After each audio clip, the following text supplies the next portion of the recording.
And the warning is that as soon as I hit that button, Alan, we're on. And so that's where we're at right now. We're on. We're in the kitchen.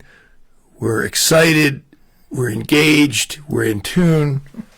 We're talking about Beatles album cuts, you know, a very near and dear to our hearts subject. The first Beatles biography that came out was the one written by Hunter Davies. That was and it was called the Beatles Authorized Biography. Most people think it was a joke. It was way before they really had, you know, some accurate biography stuff. Like Bob Spitz has blanked out that book completely with his really accurate book, The Beatles, which is worthy of, you know, a college course, his book. But the Beatles Authorized Biography did have something going for it. Jamie's here. Hi, Jamie. And it had going for it that Hunter Davies sat in with John and Paul while they were writing a couple of songs. So he was there while they were writing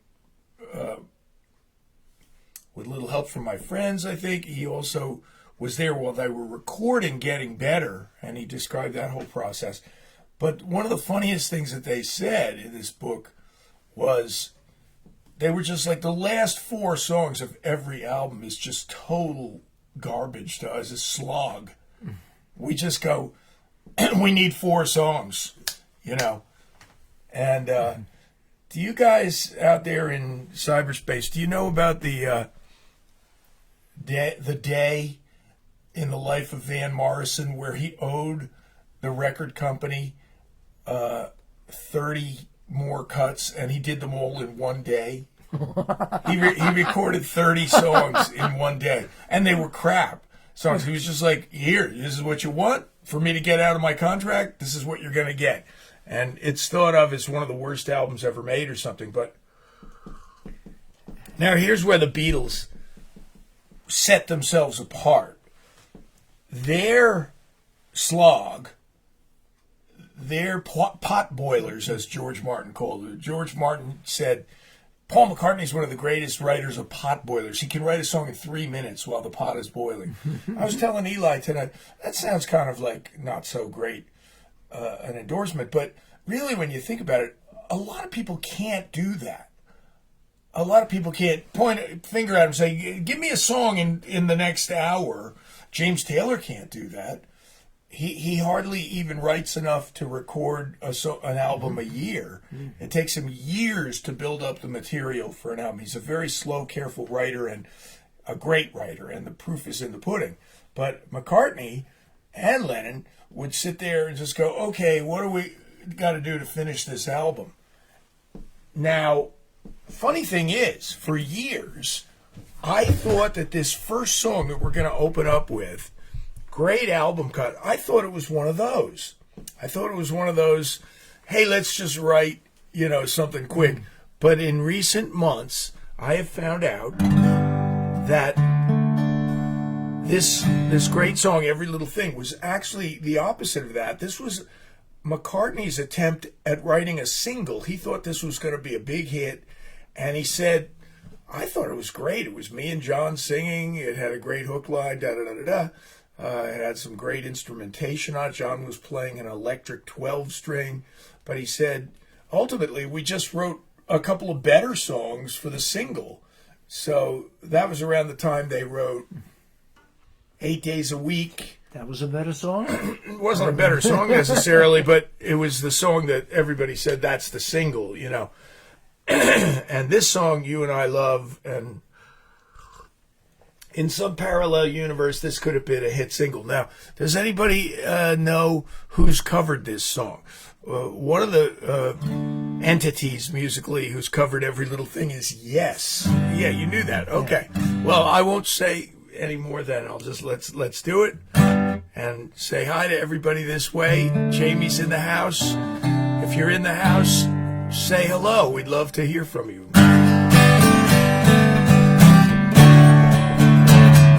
When I'm walking beside her, will tell me I'm lucky. Yes, I know I'm a lucky guy. I remember the first time I was lonely without her. Can't stop thinking about her now. Every little thing she does for me, yeah. And you know the things she does for me. Ooh. When I'm with her, I'm happy, just to know that she loves me. Yes, I know that she loves me now. There is one thing I'm sure of, I will love her forever. For I know love will never die. Every little thing she does for me, yeah. And you know the thing she does for me. Ooh. You can turn up the bass a little bit more.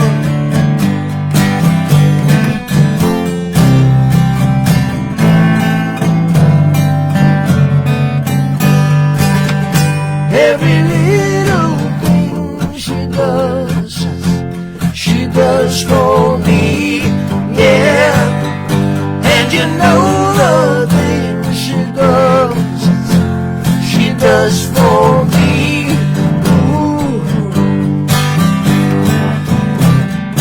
Every little thing, every little thing, every little thing.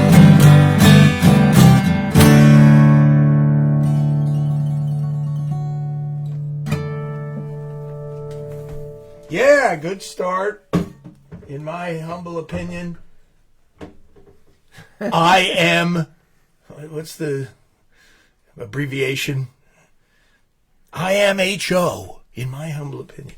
Did you see those abbreviations for old people? Now, No. I won't be able to remember any of them, so I shouldn't even have brought it up. You know, can't get out of bed, help. Lewis is here, over the miles, and Scotzo, my bro-in-law, is here, and good to have you in the house, all of you. Good Friday greetings to you too, Scott.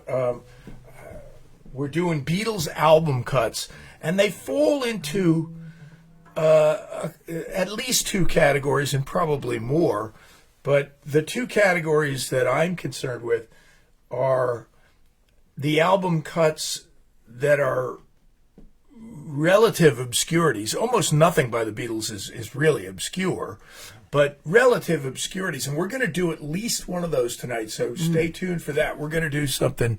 Hey, Dawn's here. Hi, Dawn. Thank you for that comment, too. So we're going to do at least one of those obscurities that nobody has performed in years that I know of. Although you said you tried it at a couple of sound checks over the years. That's the thing we do. We do great obscure songs and sound checks. We go, what sounds so good? We got to work it into the show. And to do that, you have to get rid of Hard Day's Night, I Feel Fine. You get rid of and you just can't. So you wind up never doing these songs. But But Chip and I will pick up the slack. Yeah. I have an attitude about that with Bonnie Raitt. She's got so many beautiful album cuts, and I've lobbied over the years for her to do a couple of them, and she's basically like, well, but then I'd have to leave out some other stuff. But here's the other category. So we've got the obscurities, and then there's a lot of Beatles album cuts that strike people almost as being singles, but they never were. And the reason why they strike them as singles is because they're so classic and so great. And we're about to do a song here on my little ukulele. tune it up for a minute. It's slipped a little bit. You know what? People like to track down the earliest of Beatles songs, and the earliest ones that John and Paul wrote. Oh, there's the culprit. And this might be it. We're going to do the great When I'm 64, and from Sgt. Pepper.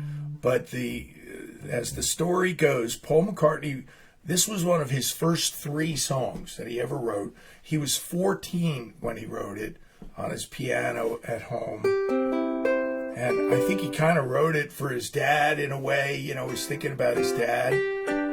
And when he wrote it back in the 1950s, now, 64 was a very different age than it is now. You know, it's like Paul Simon writing in Old Friends, how terribly strange to be 70. And we're going, Paul, it's not that strange.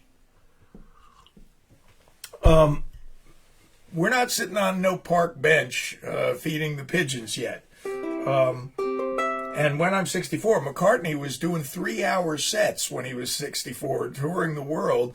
And as far as I know, he's still playing for 2.5 hours.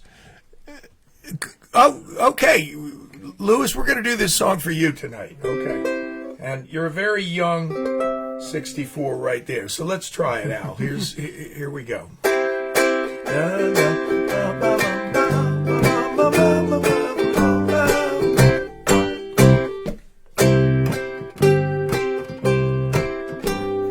When I get older, losing my hair, many years from now, will you still be sending me a Valentine? Birthday greetings, bottle of wine. If I've been out till 2:45, would you lock the door?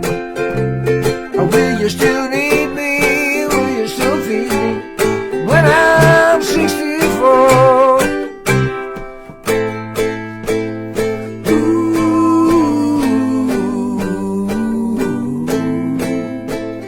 You'll be older too.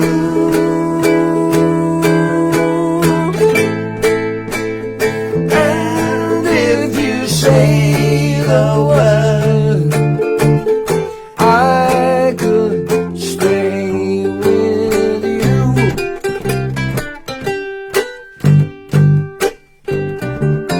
I could be handy mending the fuse when your lights are gone. You could knit a sweater by the fireside. Monday morning, go for a ride. You in the garden, taking the weeds. Who could ask for more? Or will you still need me? Will you still feed me when I'm 64? Every summer we could rent a cottage in the Isle of Wight if it's not too dear. We shall skimp and save. Grandchildren on your knee. Vera, Chuck and Dave. Send me a postcard, drop me a line stating points of view. Indicate precisely what you mean to say. You're sincerely wasting away. You in the garden, digging the weeds. You're almost right. Who could ask for more? Or will you still need me? Will you still feed me when I'm 64?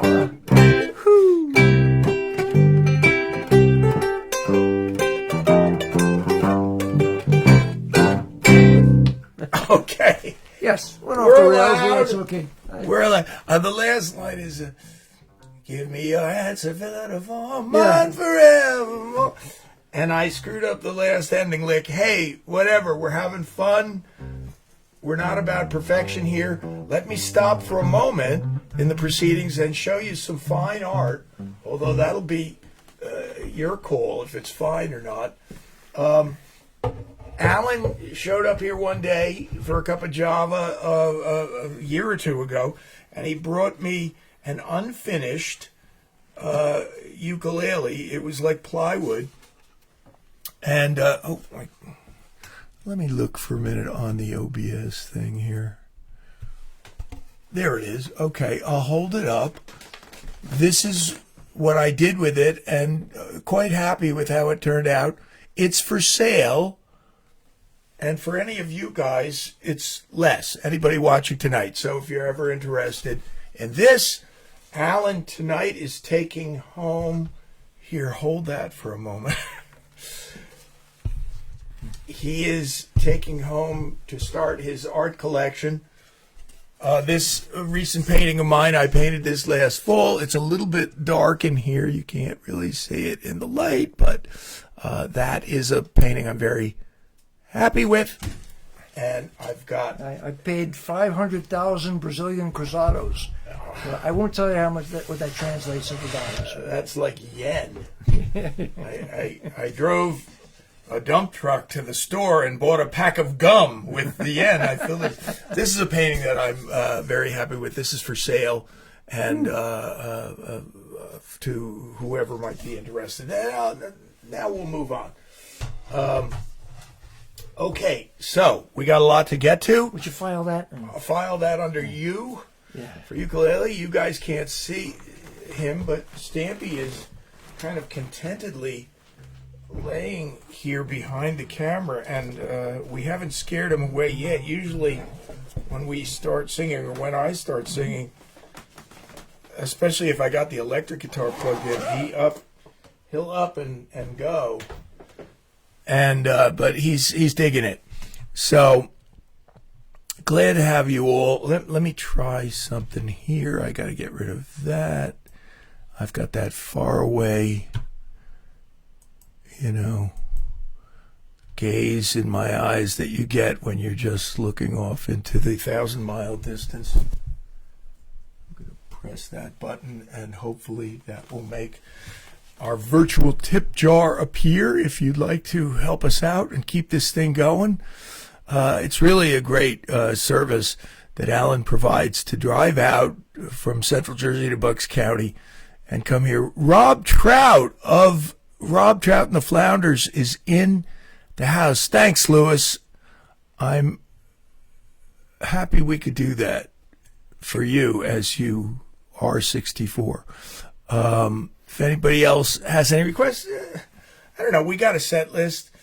If you think of an obscure Beatles album cut that you really love, or even a not so obscure one, we might just try it. We're pretty brave in that regard. But for now, let's go back to the set list for a memento here. Oh, here's one I want to do. This is my own personal request. This was one of the very first album I ever bought. I bought it for $1.99 at Two Guys from Harrison on Route 22 when I was in maybe 4th or 5th grade. And I think, as great as the album was, and I kept getting deeper and deeper into it as time went by, but I'd say that this song was the one that jumped out at me, and I loved it the most out of all the songs. And who was I to judge? Because as years have gone by, it's really gotten more obscure, this song. I thought it was worthy of being like one of their singles, but it's I'll Follow the Sun. Let me try something for a minute.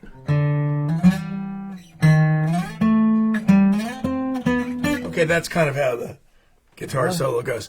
So We'll all keep our fingers crossed. turn your bass up even more. I like to hear that McCartney bass. So, okay, here we go. We're going to do I'll Follow the Sun, and if you guys are in the mood, sing along with us out there in your own homes. Okay, ready? 2, 3, 4. Day you'll look to see I'm gone, but tomorrow may rain, so I'll follow the sun.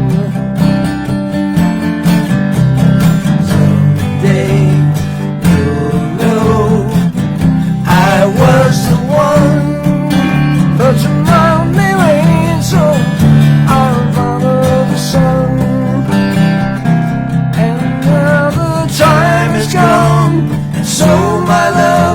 must go. And though I lose a friend, in the end you will know. Oh, one day you'll find that I have gone, but tomorrow may rain, so I'll follow the sun.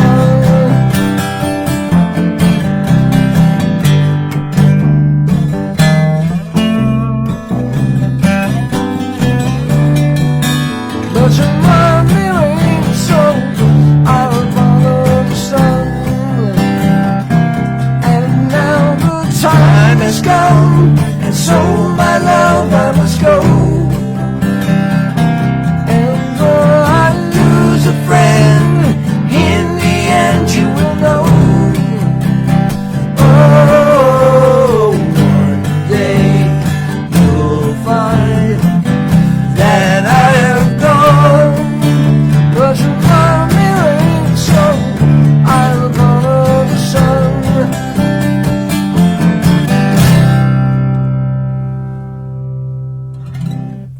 This is my Santa Cruz SJ. I know there's some guitar players out there, including Jamie, and I get asked about the guitars we use and stuff. Alan is using the what model of that McCartney bass? This is exact replica of his 64. This is a Hofner 64 reissue. Is that the one that you got directly from the factory? Yes, as is the 1962 reissue I got. You went to the factory in Germany. Yeah, I got the 62. This was beautiful because I went on tour with Rain in Europe, and Rain gave me a per diem every day for food. And I didn't spend any of it because there was other food available. So I kept all that money. And when I got to the Hofner factory, the bass, I have a sponsorship, so it cost me exactly the amount of money I had saved up from the food, from the per diem. So I basically got it for nothing. So Wow. and that was a 62. This one was actually a precious gift from the That was a producer gift. of the German show, because I came in and I did 61 shows in a row for him, and filling in when someone got ill. So That's what I have told people. I've told people that Alan's main Hofner bass was one that the producer gifted him. This That's beautifully handcrafted guitar out in Santa Cruz, California, by a guy named Richard Hoover, is actually based on John Lennon's J120, which was a Gibson that had a pickup in it in the neck position, and George had one exactly like, and they took the specs from that guitar and recreated it and called it the SJ for Southern Jumbo, because John and George's Gibsons were just Southern Jumbos that were then electrified. That's what the deal is. Now, I'm prejudiced and sorry to boast, but this is better than any Gibson Southern Jumbo I've ever played or even heard, and there's tons of them out there. Everybody loves them, and I've played a bunch of them, but this really has magic to it. And so, but we're getting kind of that official Beatles sound when we use the same equipment or equipment that's close to it. I thought we were talking about early songs. So McCartney wrote When I'm 64 when he was 14 years old.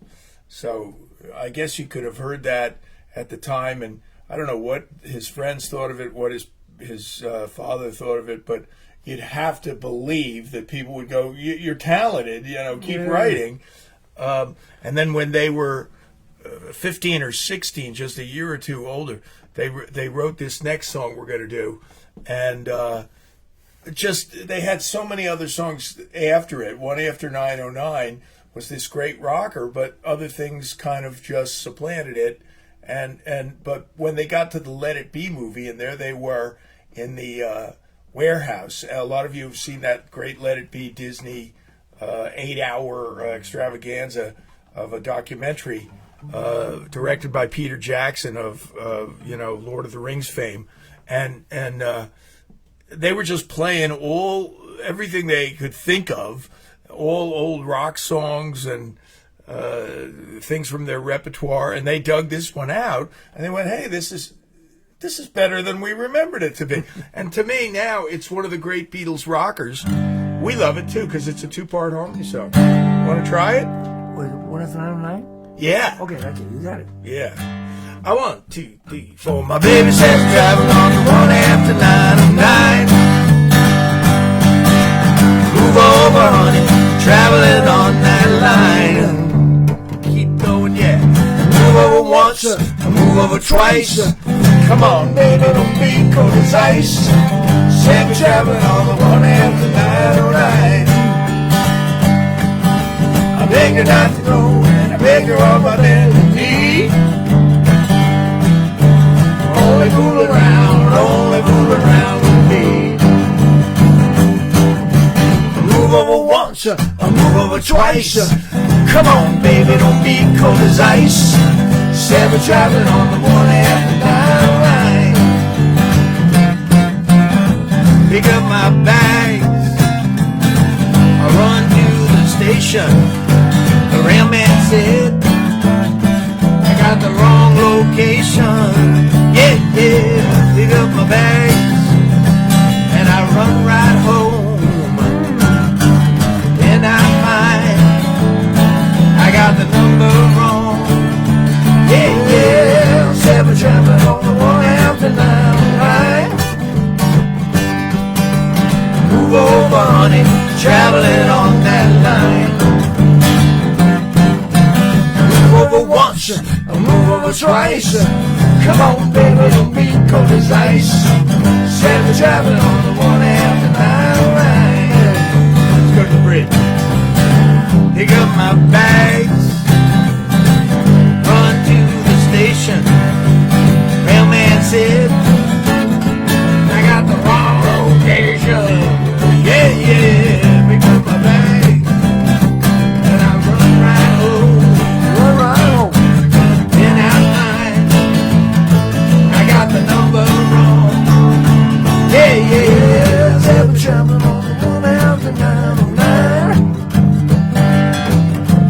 Move over, honey, traveling on that line. Move over once, move over twice. Come on, baby, don't be cold as ice. Said we're traveling on the 1 after 90. Said we're traveling on the 1 after 90. Said we're traveling on the 1 after 909.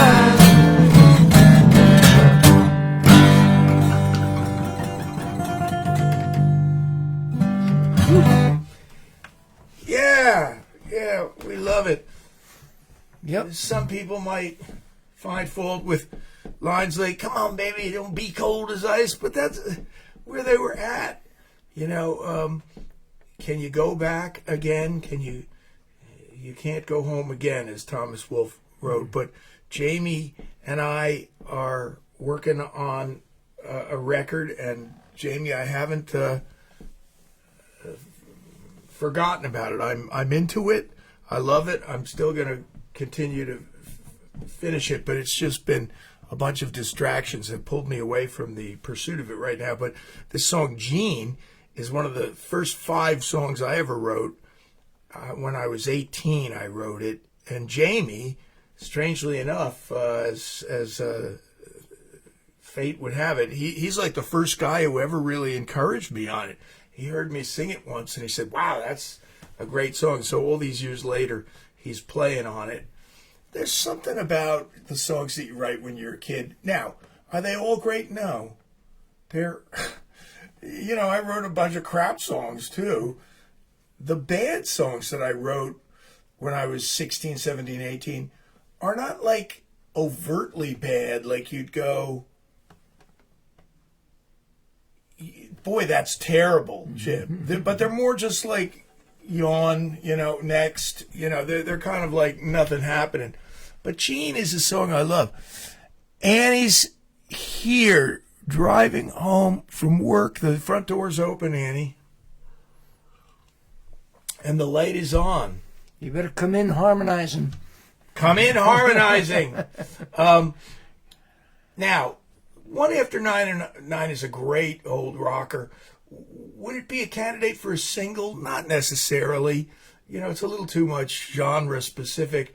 But this next song is from the album A Hard Day's Night.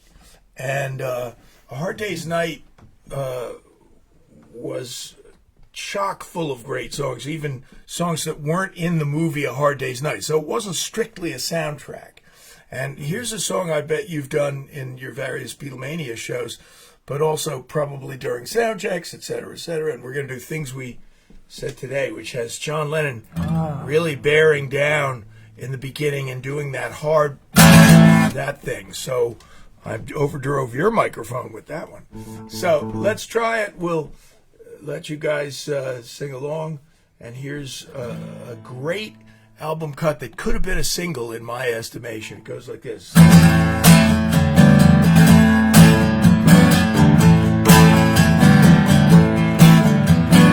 You said you really love me.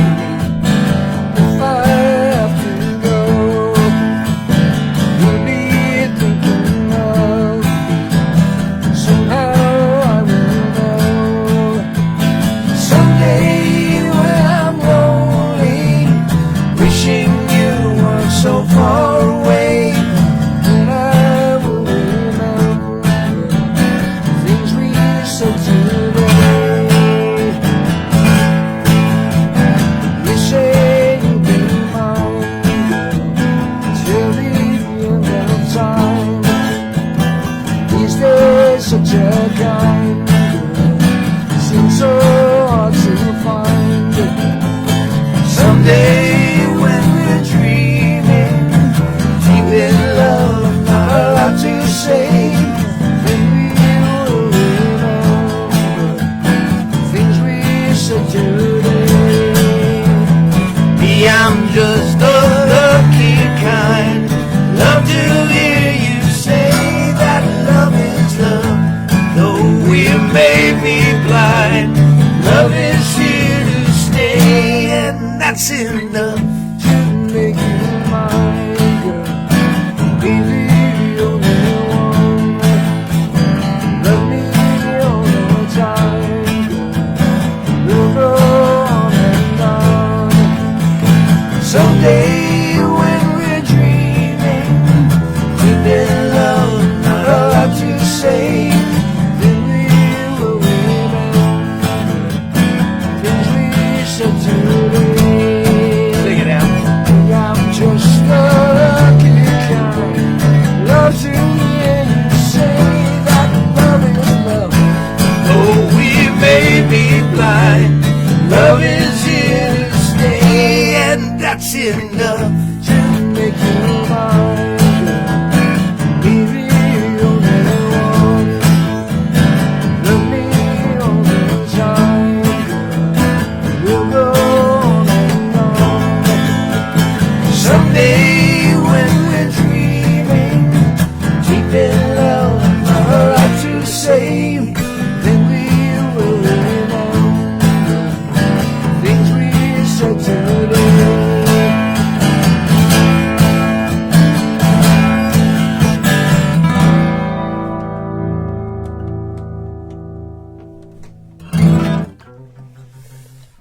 Well, in my mind, that could have been a hit.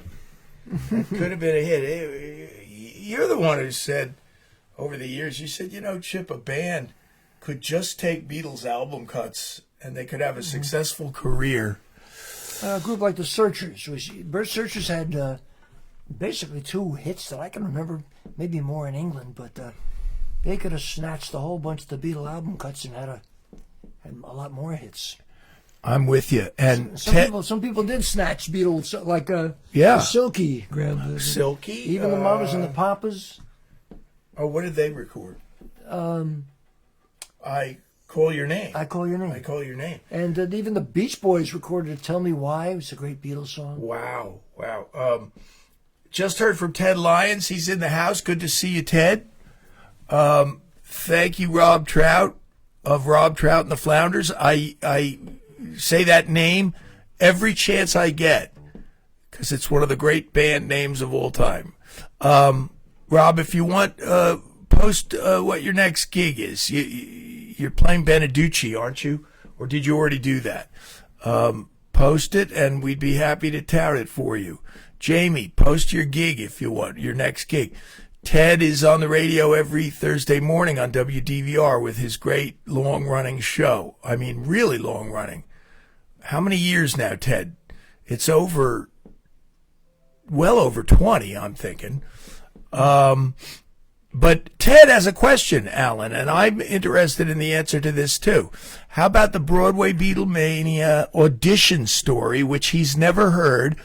And he says, was the right-handed bass an issue? Fortunately for me, it was not, because the guy who was starring on Broadway, Mitch Weissman, he did the Paul McCartney. He was in those commercials you remember on TV. And he played a right-handed bass, so it wasn't a problem that I did that. A lot of other guys tried to switch to the left-handed bass. And it was a really interesting learning experience for us, because it didn't make any positive difference, the guys who switched to left-handed bass. Even though it looked more accurate for the first song, nobody cares by the time you get to the fifth song. You know, it's like, what's more important. In fact, Mitch Weissman even taught himself to play left-handed, but he found that when he was on stage, he felt so stiff. He had to concentrate so hard to play it that after about 3-4 songs, after the crowd got the look, he would just yell to the stage manager, "Get me my other bass," and he would swap. He played right-handed for the rest of the show. So it wasn't an issue, but yeah. Tell us again. To my recollection, it was the legendary Central Jersey musician that I'm sure Ted is highly aware of, Steve Tracy, of Hugs and numerous other bands. His first band that I remember was Renaissance Fair, great band. Huh. And but didn't Steve Tracy get you that audition? Steve Tracy happened to be talking to the the musical director of Beatlemania. Was it Sandy Yaguda? No, he was talking to his assistant, Jack Carone. Oh my gosh! Okay. The brother of all the Carone sisters, you know. Oh my gosh! And so Jack said, "Man, we're really up against it. We got all the people ready to go. You know, seven guys. They needed 2 of each Beatle to go out to L.A. and open a new company. And the only one we don't have is a McCartney. And we're really up against it. We need to find somebody like yesterday." And Steve Tracy goes, "Go to O'Connor's Beef and Ale on Wednesday." And that was it. The rest is history. They went to O'Connor's? Did they come to O'Connor's to see? Jack Carone came to O'Connor's. And I went into, I think the next day, I went into New York City and auditioned. It was great. So the O'Connor's gig wasn't the audition. They heard you and then said, "Come audition tomorrow." Oh, yeah. I went into the city. So they wanted to make sure that you could do all the parts. So I sang, I sang 4 notes. I sang, "Can't Buy Me Love," and I saw the music director whisper to the guy next to him, and he said, what he said was, "Get a W-4 for him." I mean, like I was hired. So I passed the audition in 4 notes. And then the guy comes up on the stage and he hands me a little Bic disposable razor. And he says, "Let's see what you look like without your beard." So I had to shave the beard right then and there. You mean there at the audition, you had to go into a room and shave? Yeah. Awesome. Into the bathroom. I had a nice little beard going. Wouldn't it be funny if you went into the bathroom and came out and they said, "No, sorry." No. Doesn't look enough like so that. Then wonderful experience. I think I was, Julie Metro was a dear friend back then, working at O'Connor's, and we had dated for a while. And I went back, and she just walked right up to me, looked at me, and went, "Thanks, Julie." Oh, she didn't like it. She thought I looked funny without the beard. So, thank you, Julie. It's your support gets me through these trying times. I'll tell her to watch. She lives in Kentucky. We promised some obscurities, and tonight the most obscure song that we're going to do, I don't think I've ever heard anybody perform this song live. Ted's heard it also. He might have heard somebody do it live, but we're going to do a great album cut from Rubber Soul, one of the greatest albums ever. And Scott, if we can piece it together, we'll do your request right out of there, right after this song, Wait. And I don't know if it was one of those songs that they wrote to just finish the album, but whether it was a potboiler or whether it was real in their minds, it's a great song. And we're going to take a shot at it here in F sharp minor. Ready? Mm-hmm. It's been a long time, now I'm coming back home. I've been away now, oh how I've been alone. Wait till I come back to your side. We'll forget the tears we cried. If your heart breaks, don't wait, turn me away. And if your heart's strong, hold on, I won't delay. Wait till I come back to your side. We forget the tears we cried. I feel as though you ought to know I've been good as I can be. If you do, I'll trust in you. Know that you will wait for me. If your heart breaks, don't wait, turn me away. And if your heart's strong, hold on, I won't delay. Wait till I come back to your side. We'll forget those tears we cried. I feel as though you ought to know that I've been good as I can be. And if you do, I'll trust in you and know that you will wait for me. It's been a long time, now I'm coming back home. I've been away now, oh how I've been alone.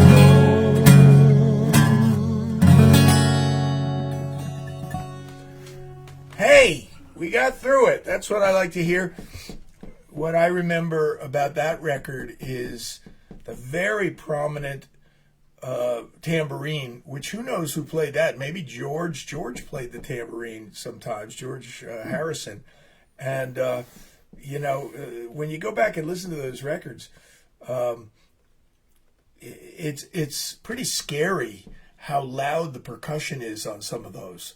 I've been in recording studios where we put the Beatles records up on the big speakers, and you're like, the tambourine on We Can Work It Out is louder than the drum set. It's louder than Ringo. One of the eye-openers was And I Love Her. When you put that on big speakers, now when you're driving down the road in your car, the wood block. Yeah, the wood block or the... Claves. What are those called? Claves, right, Jamie? Yeah. And Scott, claves. And I've tried to record claves myself. I think we tried them on a Jim Winter. Clobbers. You take one wood, you clobber it And with the they're other. so loud. They're like incredibly loud. So the tambourine on Wait is virtuoso tambourine playing. So whoever did it, our hats off to them. Scott wanted to hear, and truly, this is one of the greatest Beatles album cuts. And there's a mystery here to me, because this was the first Beatles record ever imported into our house by my mother. She bought the 45 down at the Jersey Shore. She was in a department store and heard it, and she went and got it, and she brought it in, and it was a single.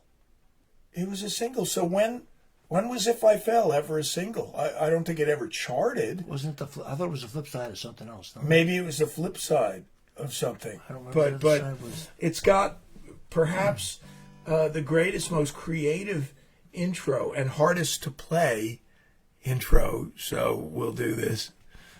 We'll attempt it for Scott's up. If I fell in love with you, promise to be true and help me understand, 'cause I've been in love before and I found that love was more than just holding hands.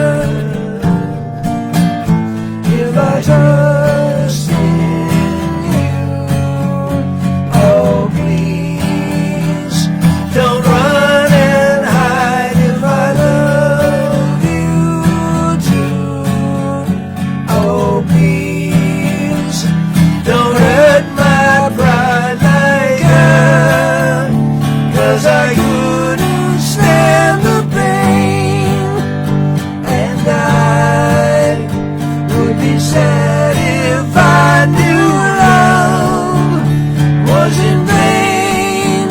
So I hope you see that I would love to love you, and that she will cry when she learns we are two.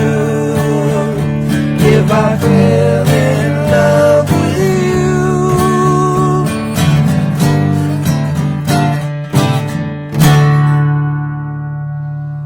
Hey, that was a good request. Thank you, Scott.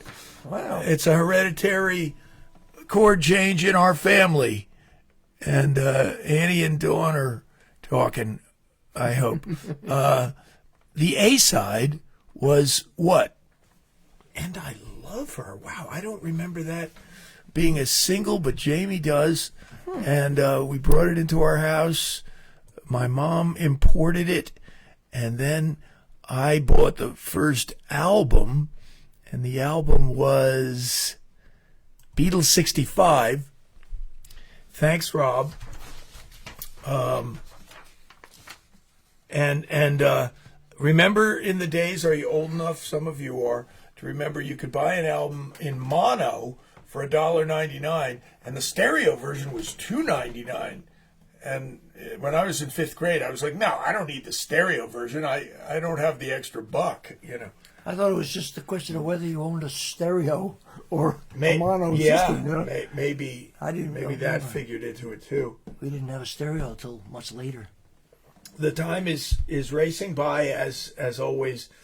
As a thank you to Alan, if you'd like to continue this ongoing thing, and he'll come out again. He's a glutton for punishment. He'll come out and usually has a bag of Pete's in tow with him to fuel the proceedings here. And but we'd love to get your support, and we thank you for it. Thanks to Marty. She's a faithful supporter of this show. Thank you to all you guys who do hit up the virtual tip jar. Let's try this. This was a great rocker, and I think was You Can't Do That a single or a flip side? We'll leave it up to you guys. I remember You Can't Do That as a flip side. Yeah. And it was probably the greatest flip side of all time, which went.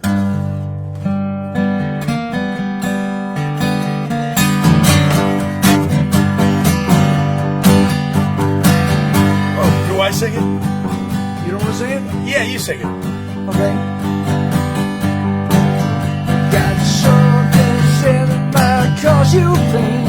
If I catch you talking to that boy again, I'm gonna let you down, leave you flat. Gonna let you down and leave you flat. Because I told you before, no, you can't do that. It's the second time I called you talking to him. If I have to tell you one more time, I think it's a sin. I'm gonna let you down, leave you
So please listen to me if you wanna stay mine. I can't help my feelings, I go out of my mind. I'm gonna let you down, and leave you flat. I'm gonna let you down and leave you flat. Because I told you before, no, you can't do that. Because I told you before, no, you can't do that.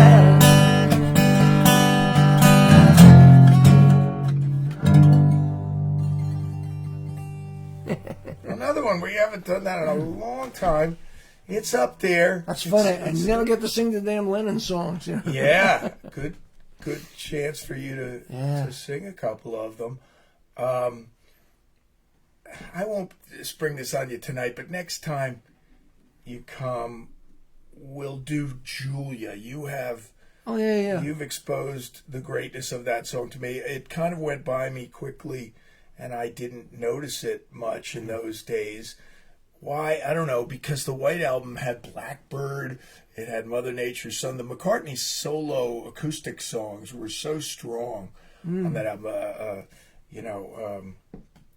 And it's like, well, our dear friend John Corba did a recording of Julia, sort of as a bossa nova, and that kind of Wow. exposed how wonderful the chord changes were in the song. It really loans itself to that feel real well. And so I had to look at that song again and think, how did I miss that? And it's just a wonderful song. Well, you played it for me one day over coffee. Boyd Allen's here. Goodness gracious. Good to see you. Hey, Boyd. Good to see you, Big Bird.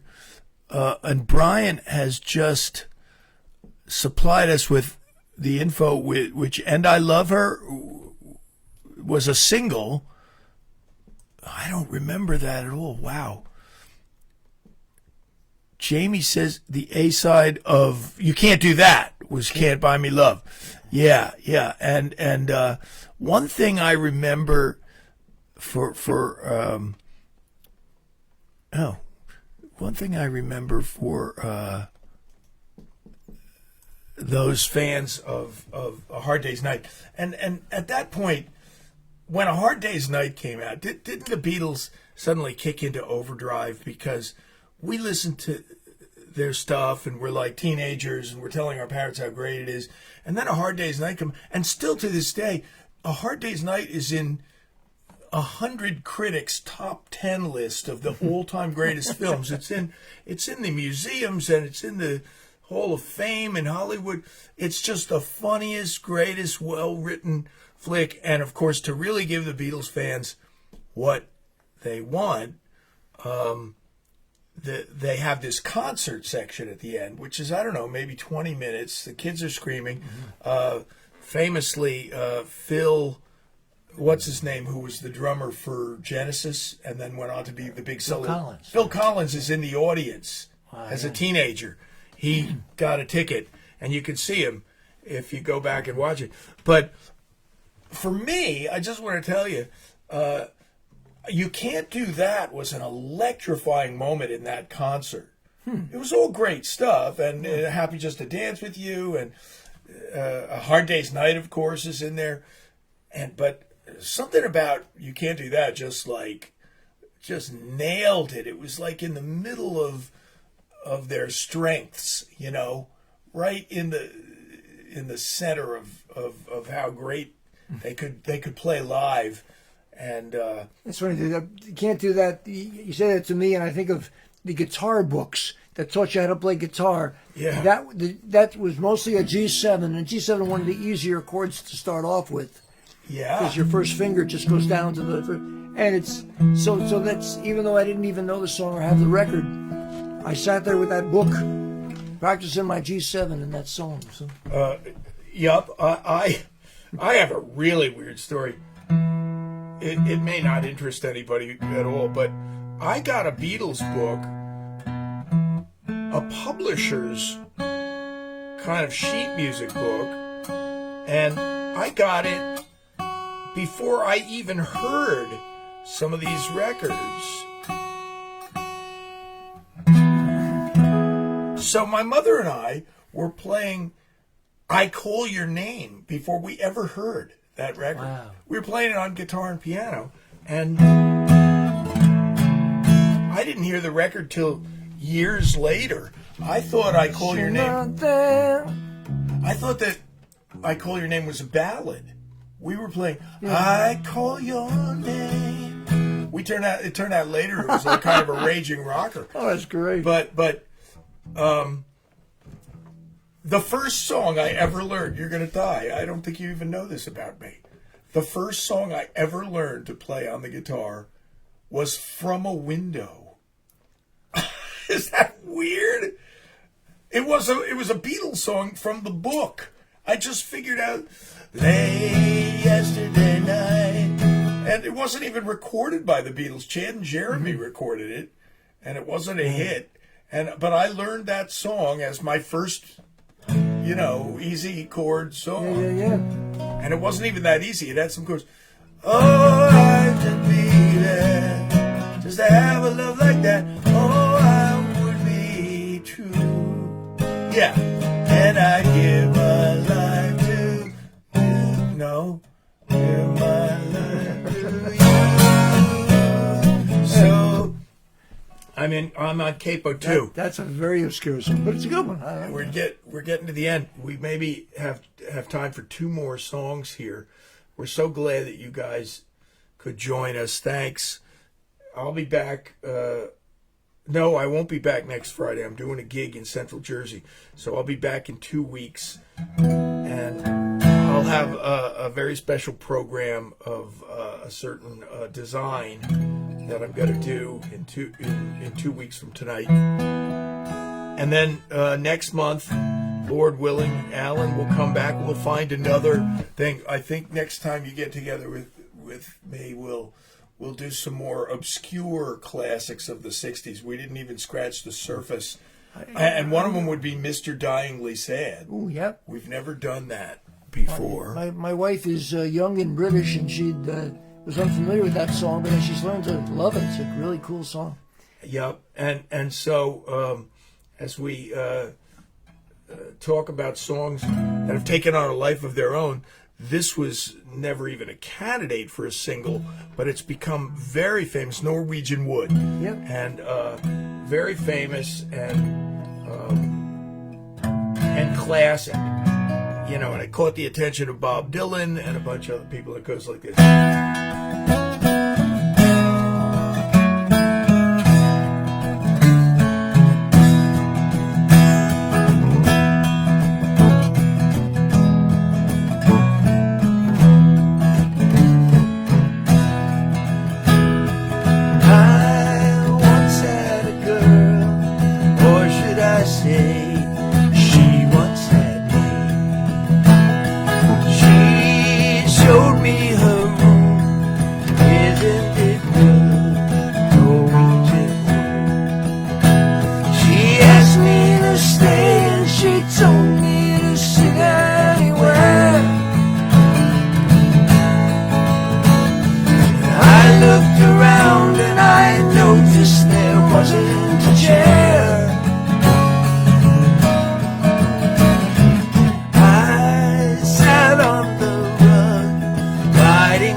Okay. I think let's go out on a up-tempo song. This song has a weird little history to it. It was buried deep on side 2 of the album Help, and it was considered an anomaly by the other Beatles. They didn't know what to make of it. They were like, it's really Paul doing something on his own.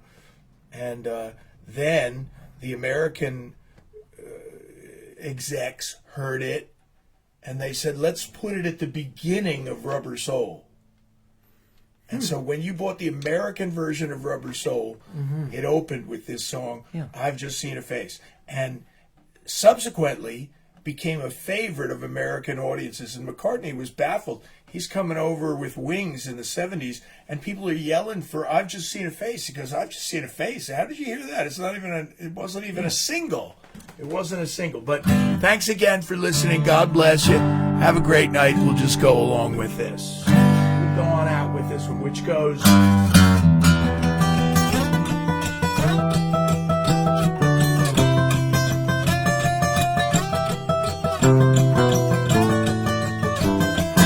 I've just seen your face, I can't forget the time and place where we just met. She's just the girl with me, and I want all the world to see.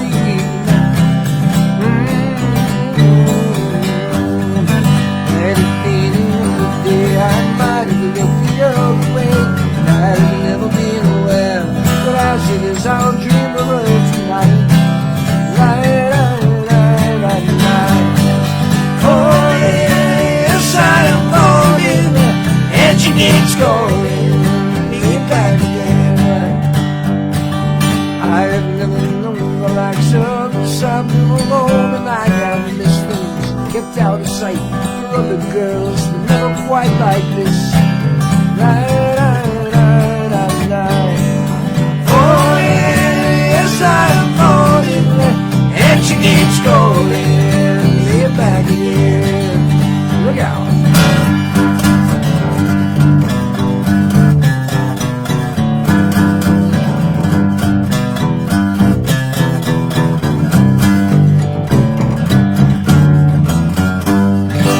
Oh yes, I am falling, and she keeps calling me back again. Oh, I just see the face, I can't forget the time or place where we just met. She's just the girl for me, and I want all the world to see me tonight. Oh yes, I am falling, and she keeps calling me back again. Oh yes, I am falling, and she keeps calling me back again. Look out. Oh yes, I am falling, and she keeps calling me back again.